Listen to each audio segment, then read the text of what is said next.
Item to report. For those of you that were at the TWG last month, you'll remember that there was a short presentation on Port Time, which is a brand new in development smartphone application, the purpose of which is to link everyone, all the truckers and dispatchers and everyone in Port Drayage, to link everyone with a given communications channel, communication technology through text function, as well as for the potential for truck dispatching, and also GPS capability and a recording of turn times at the marine terminals, so a number of different functions.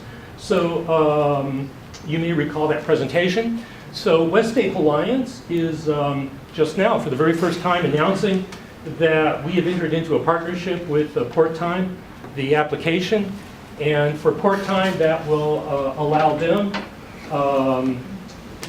regular and authoritative information about conditions at the port that will be put out on their system to users of the app. And for West State Alliance and OT 511 port traffic information, this gives us another channel of information that we can use to get that info out to you and your drivers with respect to traffic conditions and scheduling and such things at the marine terminals.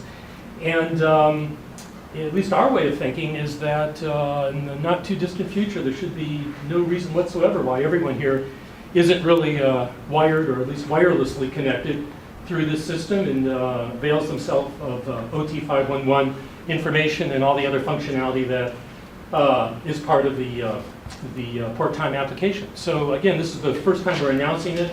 It's a deal that we solidified with Port Time just about an hour ago after a month of conversations, and we're really very pleased and very proud, and we look forward with great anticipation to what this is going to mean for everyone. Thank you.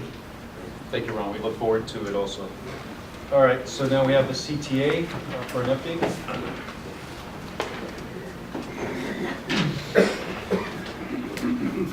Good afternoon, Eric Sauer, California Trucking Association.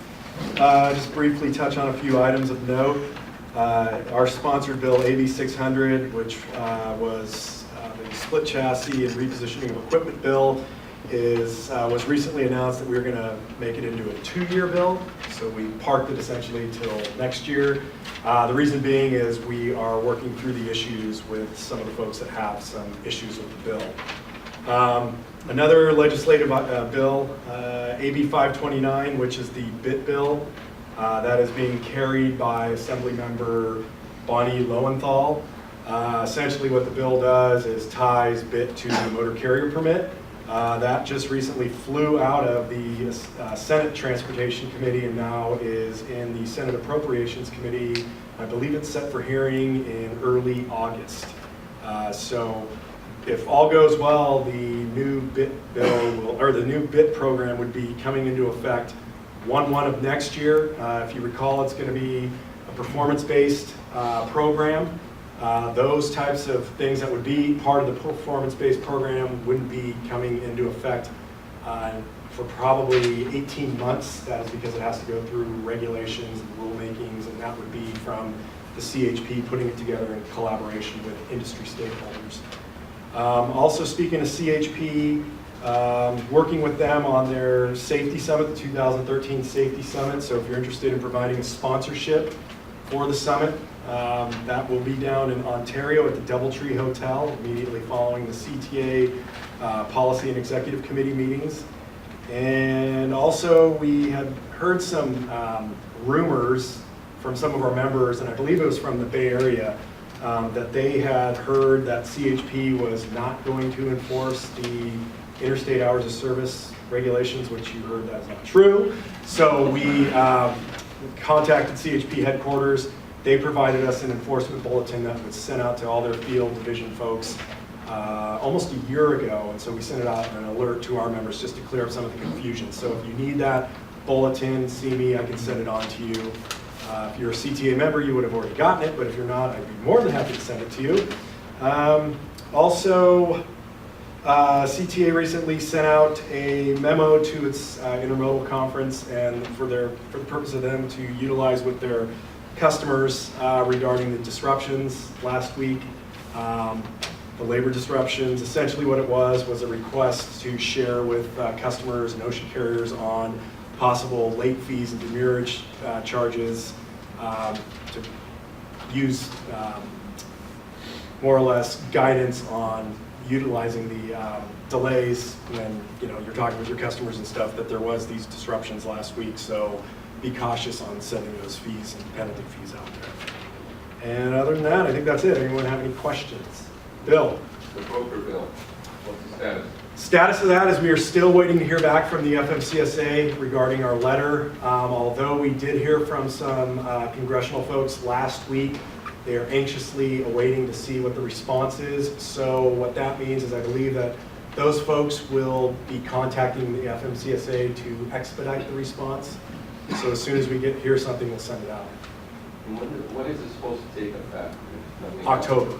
October. Yes. So more information. Anything else?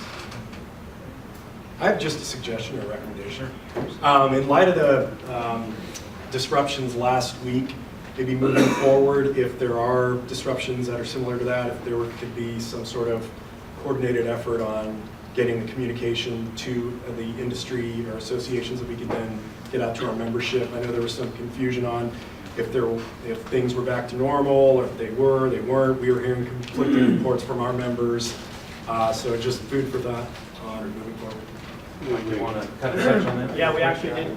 We just had a staff meeting this morning and discussed that very same thing. So we'll be coordinating much more timely and accurate messages Appreciate that. to the level that we can. Yeah. It's kind of a moving target, but we'll try to get information out to the industry, stakeholders, anybody that has cargo coming through the port of Oakland. Because I believe between us and the WSA, we could probably reach out to a few folks. Yeah, agreed. All right, Ralph, thanks. just one more thing. This is a flyer for the Bay Area Units Truck Driver Appreciation Day on August 19th. So I'll just be some flyers back there. Great, thank you. Any other questions? I commend you for that letter, by the way. Oh, thank you. Yeah, thanks.